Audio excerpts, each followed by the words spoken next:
Okay चलो let's start दोस्तों, buyback का रिवीजन शुरू करते हैं अभी। ठीक है, buyback of securities, buyback of securities नाम है, बट मेजरली इक्विटी शेयर्स के बायबैक के बारे में ही बात की है दोस्तों इस चैप्टर में। ठीक है, बायबैक ऑफ इक्विटी शेयर्स क्या होता है, ठीक है, समझना कि अपन क्या कर रहे, अपन कंपनी है दोस्तों, अपन ने शेयर इशू किए थे, अभी मेरे पास पैसे पड़े तो मैं सोच रहा हूँ कि ये शेयर्स फिर से बायबैक कर लेते हैं, इन शेयर्स की जरूरत नहीं है। ठीक है, कुछ पोर्शन ऑफ शेयर, कुछ पार्ट ऑफ शेयर मैं सोच रहा हूं कि चलो बायबैक कर लेते हैं। ठीक है, रिटर्न ले लेते हैं लोगों से। ठीक है, उसको बोला जाता है दोस्तों बायबैक। ओके, अच्छा तो अभी ये बायबैक में क्या कर रहे हैं दोस्तों, समझना अच्छे से। ठीक है, buyback of securities, share buyback करते तो अपने को एंट्रीज पूछी जाती। ठीक है, दो टाइप ऑफ क्वेश्चंस इसमें आते हैं दोस्तों, टू टाइप ऑफ क्वेश्चंस ये चैप्टर में जो कवर्ड होते हैं। टू टाइप ऑफ क्वेश्चंस, कौन से दो टाइप है, एक जिसमें नॉर्मल एंट्रीज और बैलेंस शीट पूछी जाती है।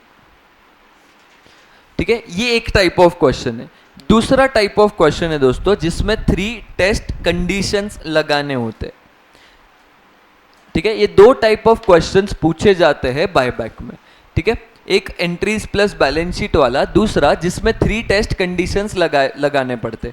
ठीक है, ज्यादा पूछे जाने वाले क्वेश्चंस दूसरा टाइप का है। ठीक है, 3 टेस्ट कंडीशंस जो है वो थोड़ा ज्यादा आता है। ठीक है, तो इसलिए अपन दोनों पार्ट समझ लेते हैं दोस्तों। पहले बेसिक एंट्रीज वाला पार्ट समझते हैं।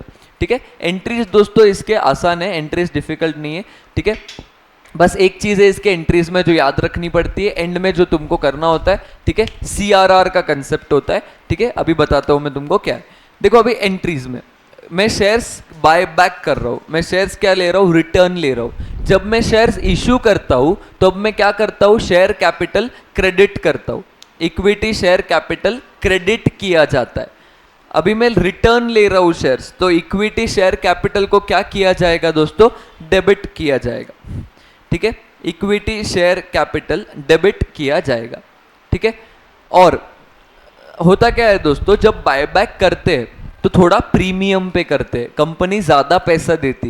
क्यों? क्योंकि लोगों को मोटिवेशन मिलना चाहिए कि वो कंपनी को शेयर बेचे। ठीक है, तो दोस्तों यहाँ पे शेयर कैपिटल फॉर एग्जांपल 100 रुपए का था, कंपनी 50 रुपए ऊपर एक्स्ट्रा दे रही है, तो इसको बोला जाता है प्रीमियम ऑन बायबैक। ठीक है, तो शेयर कैपिटल डेबिट होगा, एक्स्ट्रा प्रीमियम दे रहे हो, ऊपर और पैसे दे रहे हो, तो प्रीमियम को डेबिट करना पड़ेगा। 2 ड्यू दिखाते हैं दोस्तों, इसलिए 2 इक्विटी शेयर बायबैक। पहले ड्यू दिखाने का बायबैक, और फिर जब पे होगा लोगों को पे कर देंगे तो equity share buyback to bank, ये एंट्री पास होगी दोस्तों।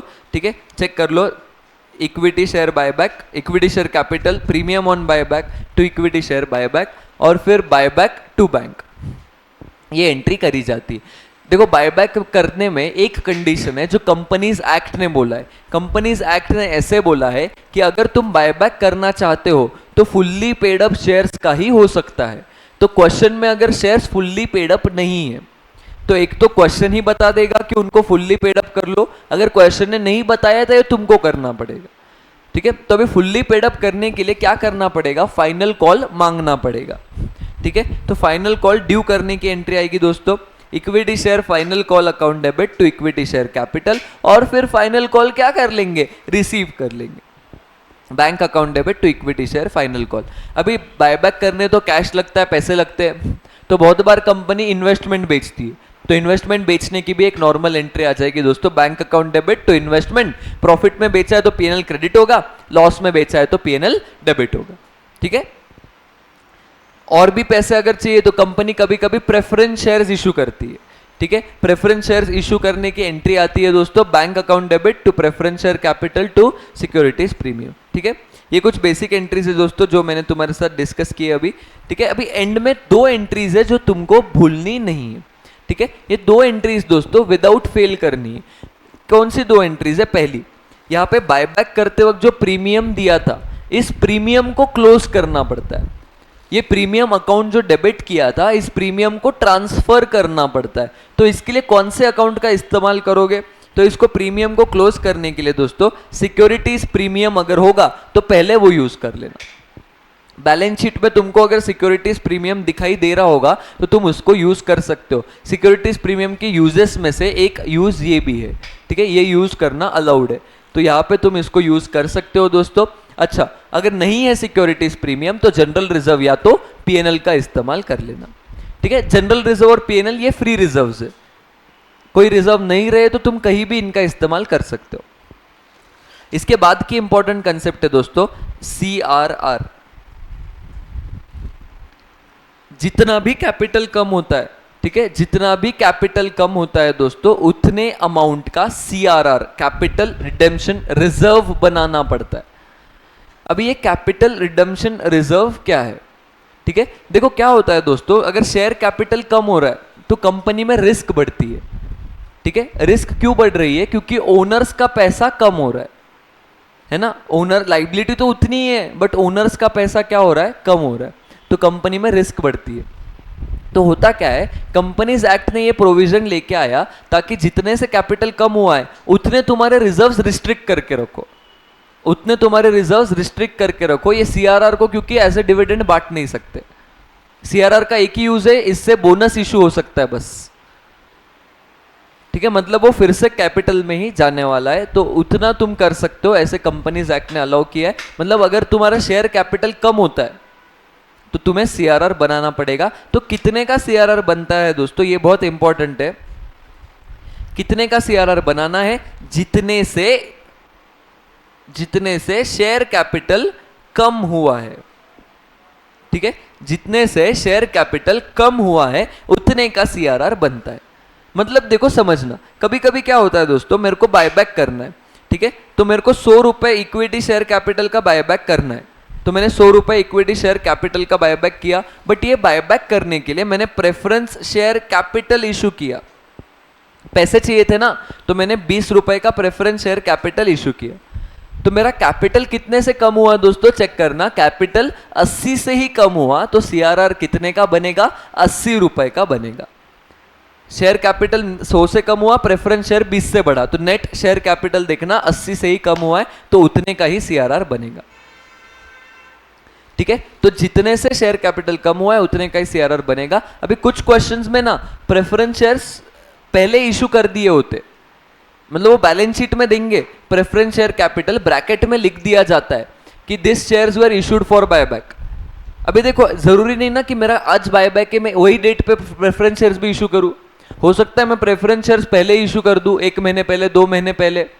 तो बैलेंस शीट में पढ़ना अच्छे से, बैलेंस शीट में अगर प्रेफरेंस शेयर कैपिटल के ब्रैकेट में दिया है कि this shares were issued for buyback, तो CRR बनाते वक्त उतने कम CRR बनता है। ठीक है, CRR का अगर मैं फॉर्मूला बोल दूं तो फॉर्मूला बन सकता है। ठीक है, वैसे फॉर्मूला नहीं भी बनाया तो चलेगा, तुम ऐसे याद रख सकते हो, जितने से कैपिटल कम होता है उतने का CRR बनता है। ठीक है, बट तुम फॉर्मूला याद रखना है तो याद रख सकते हो दोस्तों। Face value of equity share bought back, जितने का बायबैक कर रहे हो, minus face value of new shares issued.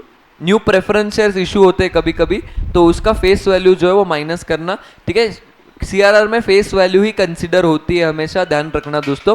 ठीक है, ये फॉर्मूला तुम बना सकते हो अगर तुम चाहो तो। ठीक है, face value of equity shares bought back minus face value of new shares issued, इतने का CRR बनता है दोस्तों।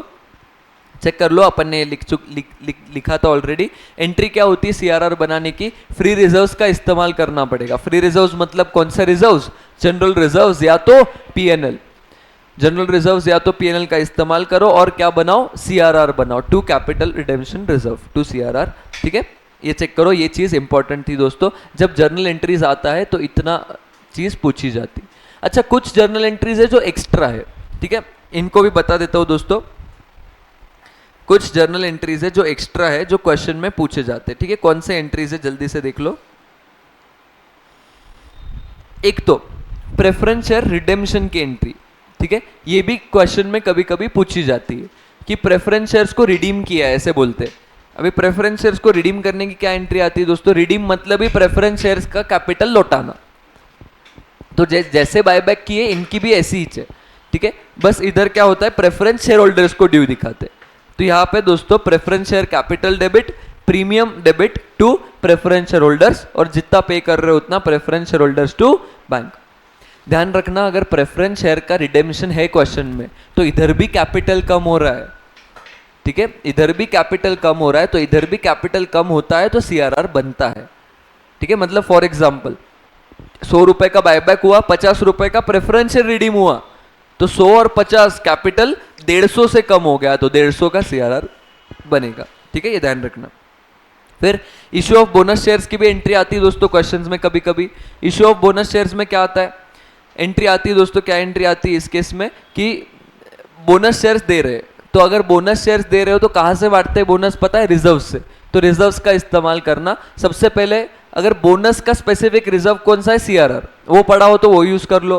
कैपिटल रिडेम्पशन रिजर्व डेबिट वो नहीं होगा तो तुम सिक्योरिटीज प्रीमियम यूज कर सकते हो। वैसे सीआरआर रहेगा, क्यों, क्योंकि जस्ट बायबैक किया है उसके बाद ही बोनस इशू होता है, तो बायबैक पे सीआरआर बनता है और आगे बोनस इशू हुआ तो सीआरआर यूज होता है। ठीक है, तो सीआरआर सिक्योरिटीज प्रीमियम का इस्तेमाल कर सकते हो to bonus to share holders और bonus to share holders to equity share capital. ये एक एंट्री होती है दोस्तों जब बोनस शेयर्स का करते हैं। ठीक है, इसके अलावा दोस्तों और एक एंट्री है जो क्वेश्चंस में आती है। ईसॉप करके एक टॉपिक हुआ करता था पहले, ठीक है, ओल्ड स्कीम में, तो टॉपिक हटा दिया बट उसकी एक एंट्री यहाँ पे रह गई है। ठीक है, ये ट्रांजैक्शन ये टॉपिक में रह गई है दोस्तों। देखो एंट्री सिंपल है, अपन नॉर्मल शेयर इशू करते हैं तब क्या एंट्री करते हैं, बैंक अकाउंट डेबिट, बैंक में पैसे आते हैं, to equity share capital, to securities premium, बस वही एंट्री है। बस डेबिट में एक चीज एक्स्ट्रा है, एम्प्लॉय स्टॉक ऑप्शन आउटस्टैंडिंग। क्यों एक्स्ट्रा है, क्योंकि एम्प्लॉयज को सस्ते में शेयर्स देते हैं। मतलब फॉर एग्जाम्पल शेयर ₹30 का है तो एम्प्लॉयज को मैंने 20 में ही दिया है, तो ₹10 जो उनको फ्री में मिला ना, ये डेबिट होता है, खर्चा डेबिट किया जाता है। ठीक है, ये रिजर्व को, खर्चे को डेबिट किया जाता है दोस्तों, employ stock option outstanding account. ठीक है, अभी ये क्वेश्चन आएगा तब अमाउंट के साथ बताता हूं इसमें कैसे होगा दोस्तों। और एक एंट्री है जो एक क्वेश्चन में है, cancellation of investment in own debentures. मतलब क्या, मेरे खुद के डिबेंचर्स है, मतलब लाइबिलिटी साइड में डिबेंचर्स है, उन्हीं डिबेंचर्स में मैंने ही इन्वेस्ट किया है तो उसका इन्वेस्टमेंट भी दिख रहा है, तो एक ही चीज का लाइबिलिटी भी है असेट भी है, तो इसको कैंसिल करता है। कैंसिल कैसे करते हैं, लाइबिलिटी को डेबिट करोगे, मतलब मेरे जो डिबेंचर्स है X% डिबेंचर्स उनको डेबिट किया जाएगा, टू जो मेरा इन्वेस्टमेंट है उसको क्रेडिट किया जाएगा, इन्वेस्टमेंट इन ओन डिबेंचर्स। ठीक है, उसको क्रेडिट किया जाएगा दोस्तों, और फिर जो भी डिफरेंस आ रहा है इससे प्रॉफिट लॉस वो कहां पे डाल दिया जाएगा, पीएनएल में डाल दिया जाएगा। ठीक है, ये कुछ एक्स्ट्रा एंट्रीज है दोस्तों जो क्वेश्चन में पूछी जाती है अपने को। ओके,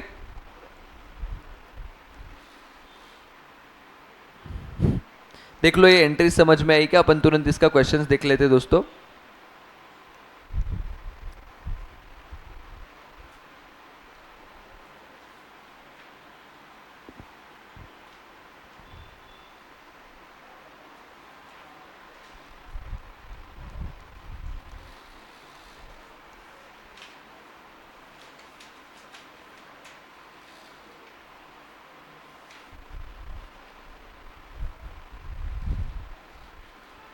बायबैक का पेज नंबर क्या है,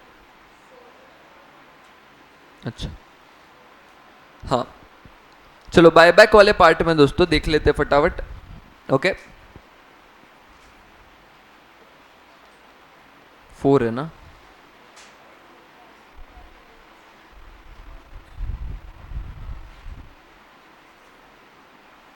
यस। देखो बायबैक में बहुत बार जर्नल एंट्रीज वाले क्वेश्चन आते हैं, ठीक है, तो इतना बेसिक नहीं आता है दोस्तों जनरली, ये क्वेश्चन 1 तो प्रैक्टिस क्वेश्चन ही था मोर ऑफ।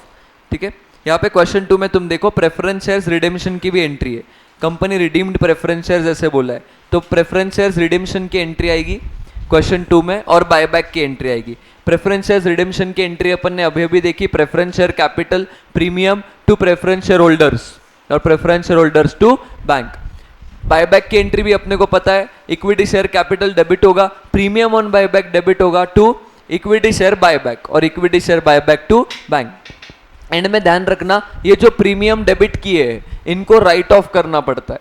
ठीक है, तो राइट ऑफ करने के लिए सिक्योरिटीज प्रीमियम का इस्तेमाल कर सकते हो, और एंड में सीआरआर बनाना पड़ेगा। बायबैक के क्वेश्चन में ये दो चीज एंड में भूलना मत, क्योंकि क्वेश्चन नहीं बताएगा, अपने को ध्यान रखना है प्रीमियम राइट ऑफ करना और सीआरआर बनाना। ठीक है, ये दो चीज अपने को ध्यान में रखनी पड़ेगी दोस्तों जब भी क्वेश्चन आएगा।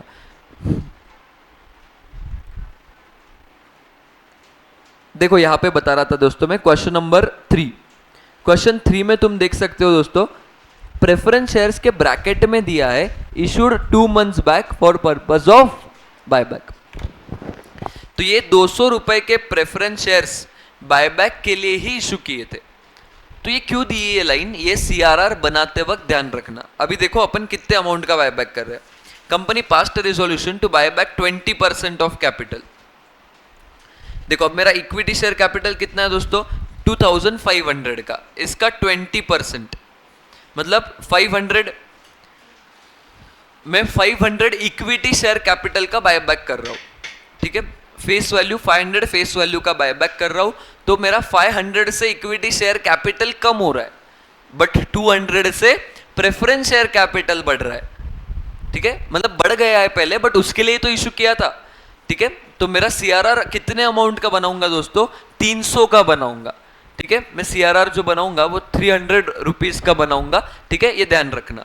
ओके दोस्तों, सीआरआर जो बनेगा ये 300 रुपीज का बनेगा। ओके, अगर प्रेफरेंस शेयर्स नीचे नहीं बोले इशू किया है, ऐसे बैलेंस शीट में दिया है, तो बैलेंस शीट में भी ध्यान से देख लेना कि बायबैक के लिए इशू किए है क्या, ऐसे बोला है क्या।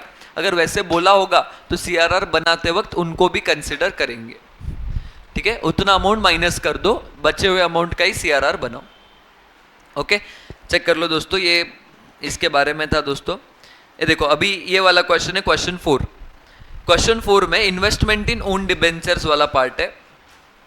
क्वेश्चन 4 में इन्वेस्टमेंट इन ओन डिबेंचर्स वाला पार्ट है, प्रेफरेंस शेयर्स रिडेम्पशन भी है और ईसॉप वाला भी है, मतलब एक्स्ट्रा एंट्रीज इसमें सारी है, ठीक है। ये जो क्वेश्चन 4 है इसमें सारी एक्स्ट्रा एंट्रीज है। क्या है ये क्वेश्चन 4, देख लेते हैं दोस्तों।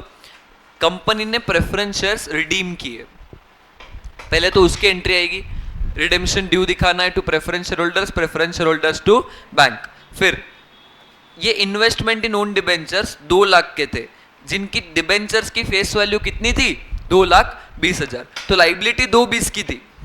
असेट कितने में खरीदा था, 2 लाख रुपए में, तो कैंसल आउट करना है दोस्तों। लाइबिलिटी को डेबिट करेंगे 2,20,000, इन्वेस्टमेंट को क्रेडिट करेंगे 2 लाख, और जो डिफरेंस है वो कहाँ चला जाएगा, पीएनएल में चला जाएगा 20,000, ठीक है। चेक करो दोस्तों, ये ऐसे आता है जब भी ओन डिबेंचर्स का आएगा, ठीक है। इसके आने के चांसेस थोड़े कम है वैसे, क्योंकि ये पुराने कंसेप्ट था दोस्तों, पुराने इसमें था, बट नए इसमें से इसको हटाना रह गया था।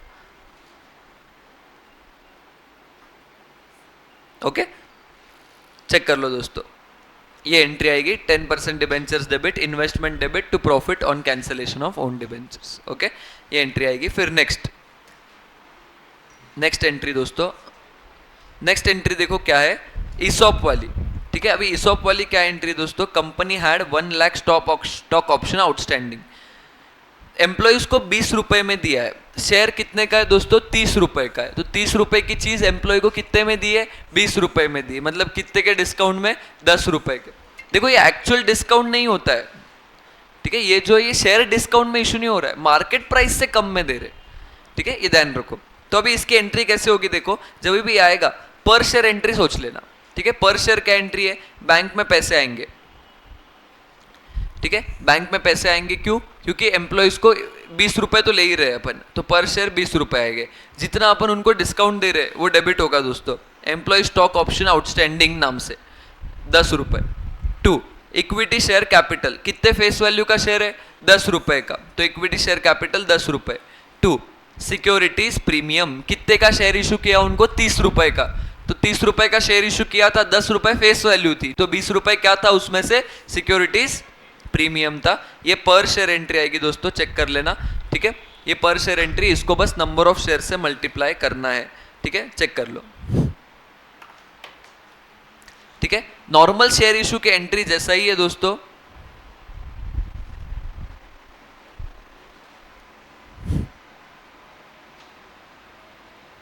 इंडिविजुअल शेयर इशू के एंट्री जैसे आती वैसे ही आएगी, ठीक है। बस एक्स्ट्रा इसमें जितने सस्ते में दिया है उनको उतना एम्प्लॉय स्टॉक ऑप्शन डेबिट होगा, ठीक है, उतना employ stock option outstanding debit होगा। नेक्स्ट, ठीक है। अच्छा, ये सब करने के बाद देखो दोस्तों, यहाँ पे जो अपन ने प्रेफरेंस शेयर्स रिडीम किया था तब उनको प्रीमियम दिया था, तो वो प्रीमियम भी राइट ऑफ करना मत भूलना। देखो प्रीमियम राइट ऑफ करने की एंट्री है, securities premium to premium on buyback, ठीक है, ये एंट्री आती है। फिर कैपिटल रिजर्व सीआरआर, सीआरआर कितने का बनेगा, तो प्रेफरेंस शेयर्स भी रिडीम हुए और एक इक्विटी शेयर्स भी बायबैक हुए, तो प्रेफरेंस शेयर तुम एंट्री चेक कर लो, प्रेफरेंस शेयर कैपिटल कितने से कम हुआ था दोस्तों, प्रेफरेंस शेयर कैपिटल 20 से कम हुआ था और इक्विटी शेयर कैपिटल 30 से कम हुआ था, तो टोटल 50 का सीआरआर बनेगा, टोटल 50 का सीआरआर बनेगा। ठीक है, चेक कर लो दोस्तों। ठीक है, ये क्वेश्चन में सारे एडजस्टमेंट है इससे रिलेटेड। ओके, देख लो जल्दी से, चलो आगे बढ़े। ओके, बायबैक में जब बैलेंस शीट पूछते हैं दोस्तों, तुम्हें क्वेश्चन की देख के बैलेंस शीट बनाना है, बस चेंजेस कहाँ कहाँ पे होते हैं। एक तो शेयर कैपिटल में चेंजेस होंगे क्योंकि शेयर कैपिटल कम हो जाएगा, दूसरा चेंजेस रिजर्व्स में होगा और कैश बैंक में होता है। ठीक है, जनरली इन तीनों में होता है अनलेस कोई और ट्रांजैक्शन दिया हो।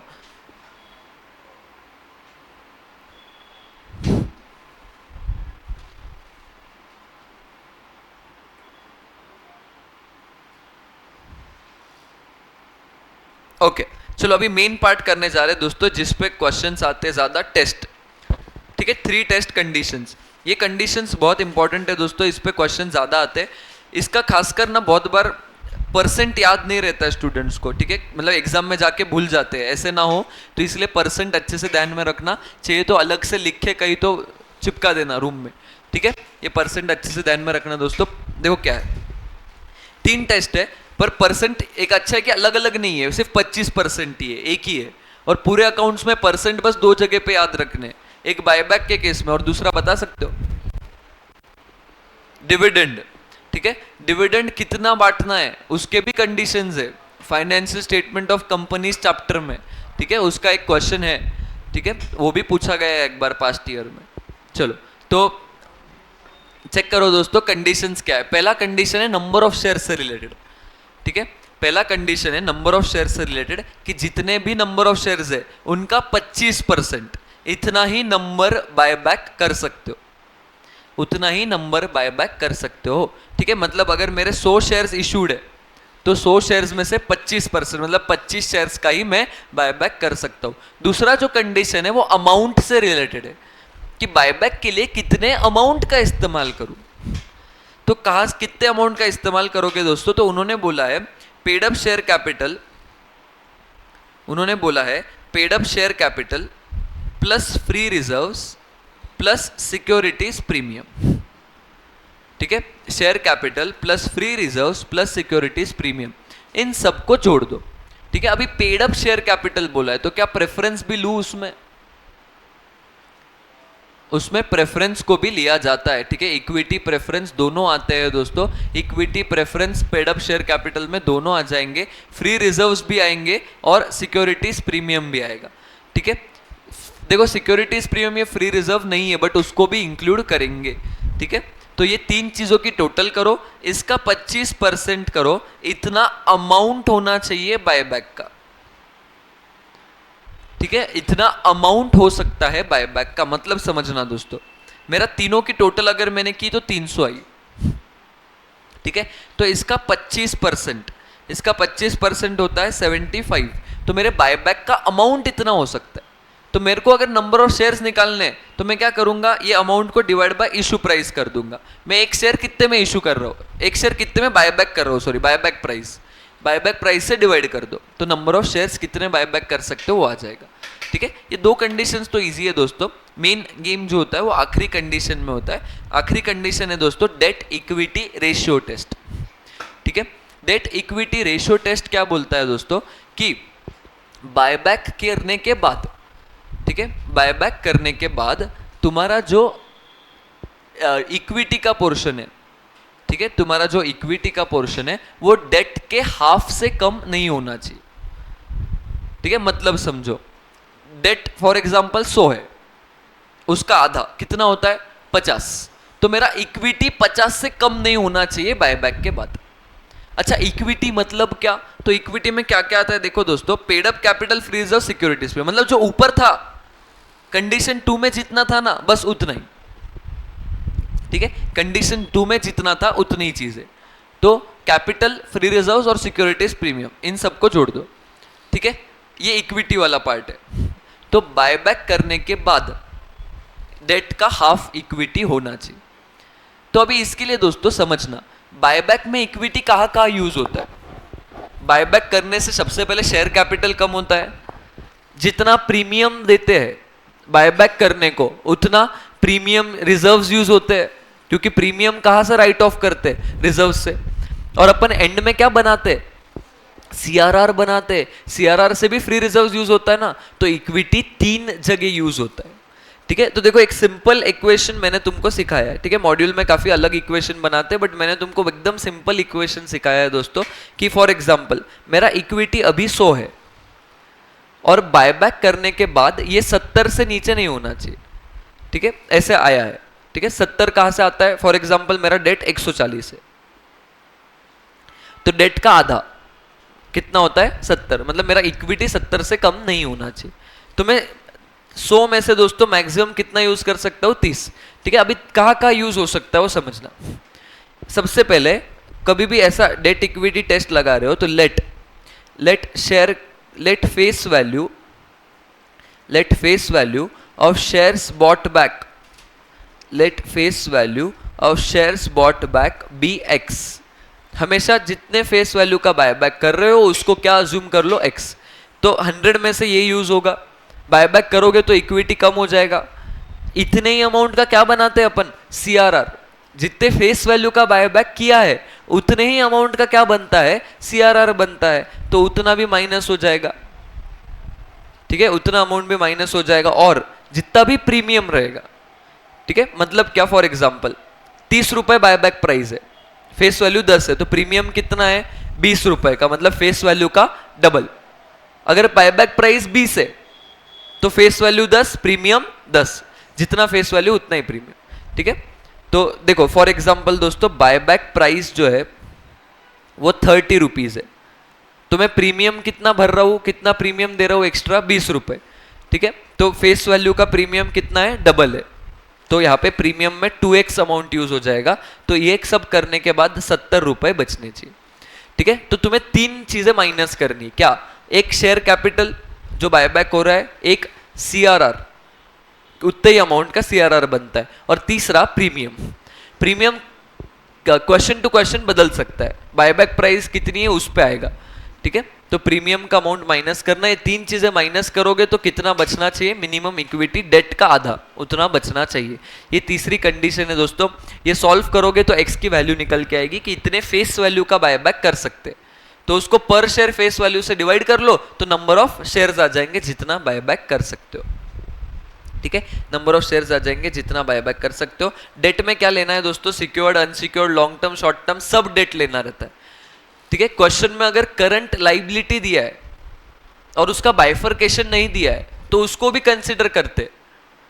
ठीक है, क्योंकि करंट लाइबिलिटी में हो सकता है शॉर्ट टर्म बोरोइंग हो। ठीक है, तो उसको भी कंसिडर कर लेते। ओके, चेक करो। अभी अपन थोड़े क्वेश्चन देखते हैं दोस्तों इसके। ओके, चलो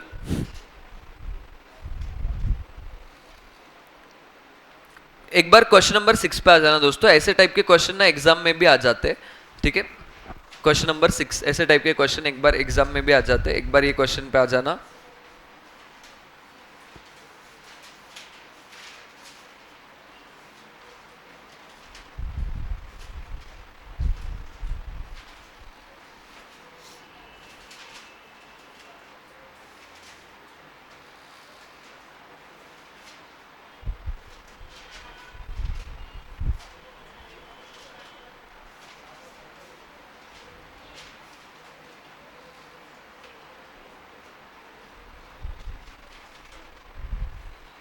ओके, क्वेश्चन नंबर 6।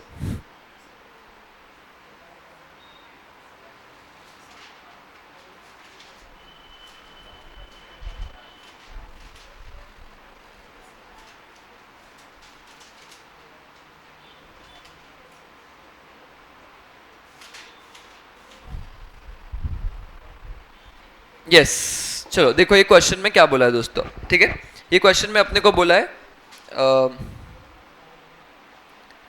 बोर्ड ने अप्रूव किया है proposal to buyback maximum permissible equity shares. मतलब जितना भी मैक्सिमम बायबैक हो सकता है वो मैक्सिमम बायबैक हम लोग करेंगे, ऐसे उन्होंने बोला है। तो मैक्सिमम बायबैक के लिए क्या करना पड़ेगा? 3 कंडीशंस लगाने पड़ेंगे। पहला कंडीशन तो आसान है दोस्तों, जितने नंबर ऑफ शेयर्स है, कितने नंबर ऑफ शेयर्स है देख लो। 330 करोड़ का टोटल शेयर कैपिटल है, 10 रुपए का एक शेयर है, मतलब 33 करोड़ का कैपिटल है अपना, 33 करोड़ का 25%, 33 करोड़ का 25% मतलब कितना होता है दोस्तों, कितना 8.25। तो पहले कंडीशन से आ गया कि 8.25 नंबर ऑफ शेयर्स बाय कर सकते हो, 8.25 करोड़ इतना बायबैक कर सकते हो। दूसरी कंडीशन किसके बारे में बात करता है, अमाउंट ऑफ बायबैक। तो अमाउंट कैसे निकालते हैं, इक्विटी। इक्विटी कैसे निकालते हैं दोस्तों, इक्विटी प्लस रिजर्व्स में से कौन से रिजर्व्स लेते हैं, फ्री रिजर्व्स और सिक्योरिटीज प्रीमियम। तो इक्विटी शेयर कैपिटल प्लस ये करो प्लस ये करो प्लस ये करो, फ्री रिजर्व्स और सिक्योरिटीज प्रीमियम को ऐड करेंगे।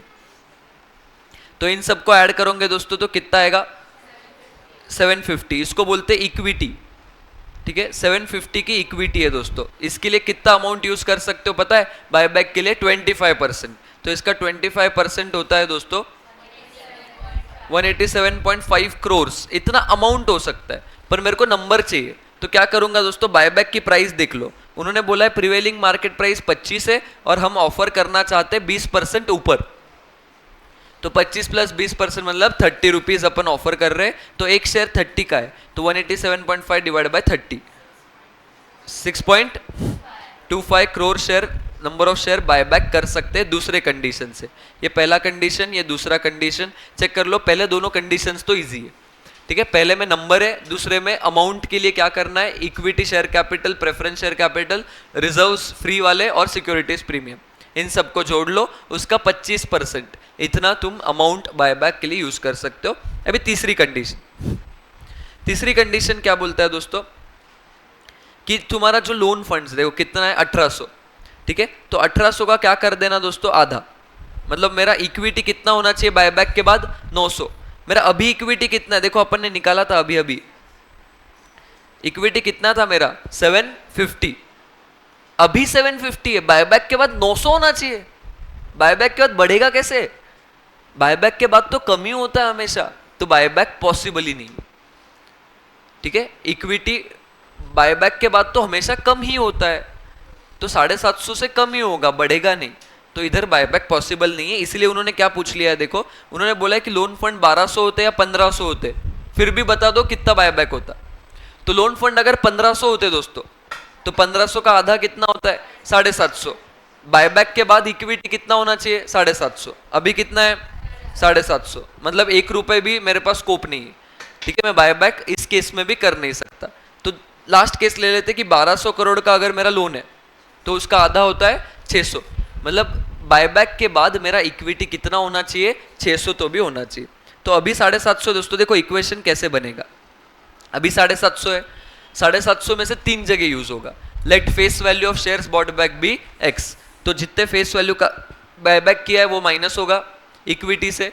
इतने अमाउंट का ही क्या बनाएंगे अपन, सीआरआर बनाएंगे, वो माइनस होगा। प्रीमियम कितना है, प्रीमियम डबल है, 30 रुपए बायबैक प्राइस है, तो प्रीमियम 20 रुपए का है, मतलब डबल, फेस वैल्यू का डबल। ये होने के बाद कितना होना चाहिए दोस्तों, अपना 600 होना चाहिए मिनिमम, इतना इक्विटी होना चाहिए। इसको सॉल्व करेंगे, अपना आंसर आता है एक्स का 37.5। ये क्या था, एक्स को क्या माना था अपन ने, face value of shares bought back. तो एक शेयर की फेस वैल्यू कितनी, 10। तो इसको डिवाइड बाय 10 करो, नंबर ऑफ शेयर्स आ जाएंगे। 3.75 करोड़ शेयर का बायबैक कर सकते हो तीसरे कंडीशन से। तो 1 2 3 तीनों कंडीशंस का आंसर आ गया। मैक्सिमम क्या आएगा इसमें से, जो भी लोअर है। तीनों कंडीशन सेटिस्फाई कौन करेगा, जो लोअर रहेगा वो तीनों कंडीशन सेटिस्फाई करेगा, ठीक है। बायबैक का क्वेश्चन जब भी आएगा, शुरुआत में एक 4-5 लाइन छोड़ देना एक समरी बनाने के लिए, ठीक है। समरी मतलब क्या, तीनों कंडीशंस का answer, summary answer, final answer लिखने के लिए एक 4-5 लाइन छोड़ देना, ठीक है। एग्जामिनर को चेक करने को आसान जाता है, और इंस्टीट्यूट भी वैसे ही प्रेजेंट करती है, ठीक है। तो एक 4-5 लाइन छोड़ देना, मतलब तुम्हारे जो भी आंसर्स है वो ऊपर दिखेंगे, ओके।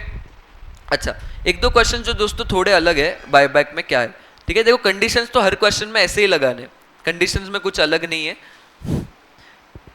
एक दो क्वेश्चन जो थोड़े अलग है वो मैं तुमको बता देता हूं।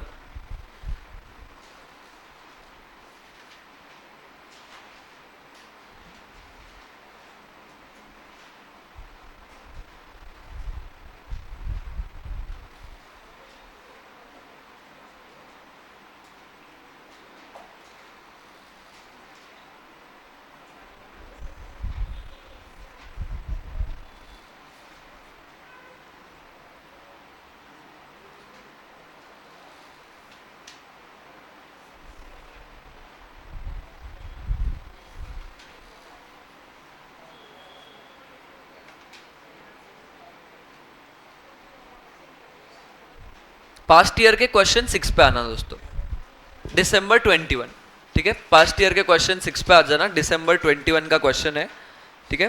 पास्ट ईयर का क्वेश्चन नंबर 6।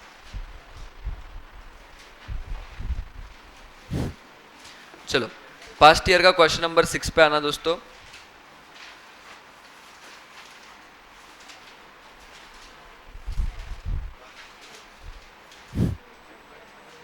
पास्ट ईयर का क्वेश्चन नंबर 6, ठीक है। अभी ये क्वेश्चन थोड़ा अलग है दोस्तों, क्यों अलग है? देखो क्वालिटी क्वेश्चन है एकदम, ठीक है। क्या है इसमें क्वालिटी देखना, अभी समझना, ठीक है।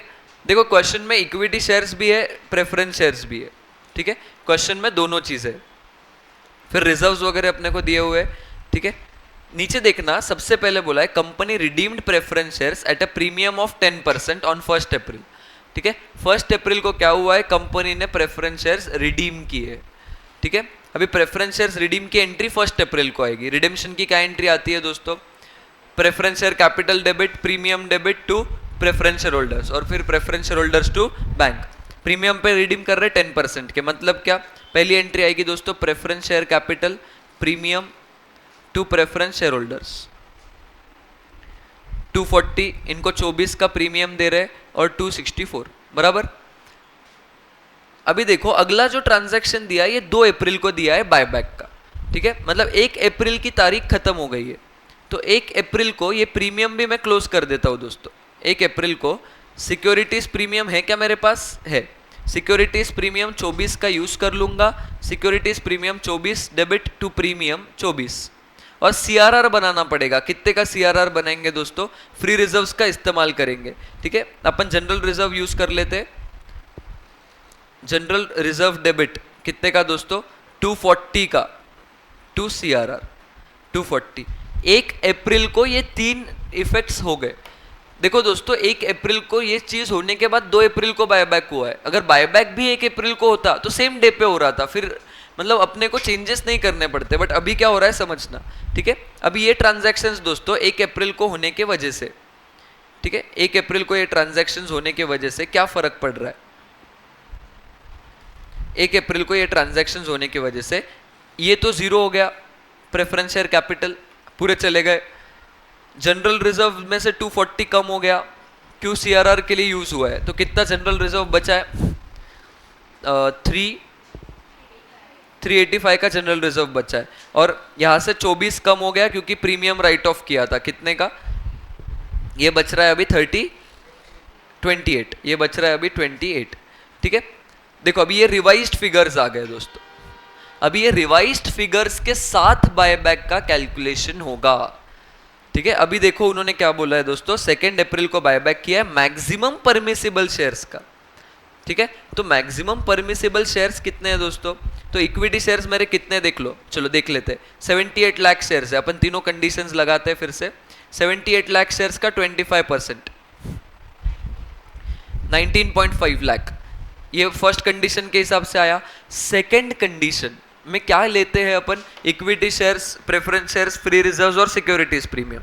पर ये अभी 2 अप्रैल को करना है, तो 2 अप्रैल को कितना बचा है देख लो। 780 के इक्विटी शेयर्स, प्रेफरेंस शेयर्स तो बचे ही नहीं है, तो 780 के इक्विटी शेयर्स दोस्तों, प्रेफरेंस शेयर्स तो है ही नहीं। कैपिटल रिजर्व, फ्री रिजर्व है क्या?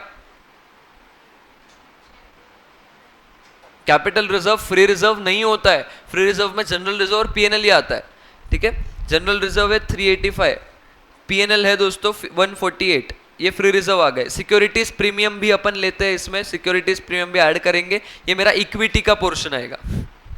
कितना आ रहा है इक्विटी का पोर्शन? 1341, ये मेरा इक्विटी का पोर्शन आएगा, ठीक है। इक्विटी के पोर्शन का 25%, ये अमाउंट हो सकता है बायबैक का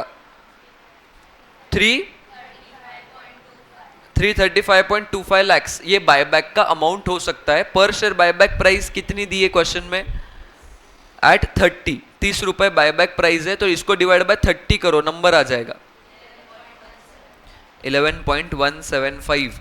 टेस्ट नंबर 2 के हिसाब से 11.175 आ रहा है दोस्तों। इसमें गलती क्या होती पता है? अपन जो बैलेंस शीट में दिए यही फिगर्स ले लेंगे, मतलब प्रेफरेंस शेयर्स रिडेम्पशन का इफेक्ट देंगे ही नहीं। जबकि यहाँ पे प्रेफरेंस शेयर्स रिडम्पशन 1 अप्रैल को हुआ है, तो उसका पहले इफेक्ट दिया जाएगा, फिर बायबैक का इफेक्ट दिया जाएगा। ठीक है दोस्तों, ये ध्यान रखना। ओके, ये अलग था इस क्वेश्चन में। तो ये और लास्ट कंडीशन भी देख लेते हैं। लास्ट कंडीशन में क्या करते हैं दोस्तों, देखना, डिबेंचर्स, अनसिक्योर्ड लोन, ये दोनों को लिया जाएगा। ठीक है, अच्छा, करंट लाइबिलिटी का बाइफर्केशन नहीं दिया है तो उसको भी ले लेते हैं अपन। ठीक है, उसको भी अपन ले लेते हैं। कितना होता है इन तीनों की टोटल कर लेना। आई थिंक सजेस्टेड में उन्होंने नहीं लिया है, बट ले लो, क्योंकि ये पुराना क्वेश्चन है, मॉड्यूल में वो लेते हैं, करंट लाइबिलिटी को भी इंक्लूड करते हैं। ठीक है, तीनों का टोटल है 690। 690 का आधा करना दोस्तों 699, इसका आधा करना 349.5। इतना मेरा इक्विटी होना चाहिए आफ्टर बायबैक। अभी मेरा कितना इक्विटी है यहाँ पे निकाला था, देखो सेकंड कंडीशन में निकलता है 1341। ठीक है, तो 1341 का मेरा इक्विटी है, लेट बायबैक प्राइस भी x, तो x माइनस प्रीमियम 2x, ये होने के बाद 349.5 होना चाहिए। तो x कितना आ रहा है देख लो, ये फेस वैल्यू ऑफ बायबैक आता है 247.875 डिवाइड बाय 10 करता हूँ, फेस वैल्यू से डिवाइड करता हूँ तो नंबर ऑफ शेयर्स आ जाएंगे 24.7075। तो ये इस तीनों में which ever is lower, condition number 2 में आ रहा है, तो उतने अमाउंट, उतने नंबर ऑफ शेयर्स का बायबैक मैक्सिमम बायबैक है जो तुम कर सकते हो। ठीक है, इन तीनों में लोअर जो आ रहा है। ठीक है, देखो मॉड्यूल में करंट लाइबिलिटी को इंक्लूड करते हैं। मॉड्यूल में एक क्वेश्चन है, मैं बताता हूँ कौन सा। मॉड्यूल में कोई क्वेश्चन है जिसमें करंट लाइबिलिटीज दिए हैं। आई थिंक क्वेश्चन नंबर 9 है मॉड्यूल का आखिरी क्वेश्चन है। इसमें तुम देखोगे तो करंट लाइबिलिटीज दिए हैं। ठीक है, इन्होंने इसको इंक्लूड किया है मॉड्यूल में, जब सॉल्विंग किया है, कंडीशंस पकड़े हैं, तो डेट में उन्होंने करंट लाइबिलिटी को भी पकड़ा है। ठीक है, आई थिंक May 25 में भी कुछ चेंज नहीं किया होगा।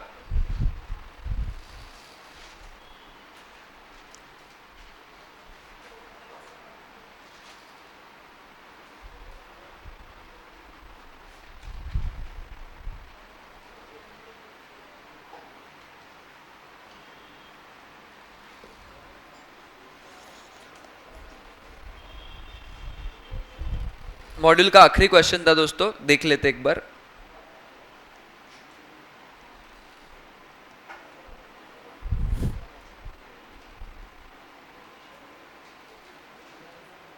नाम क्या था कंपनी का, यही ना, कंपेटेंट लिमिटेड। ठीक है, इसमें देख लेते दोस्तों।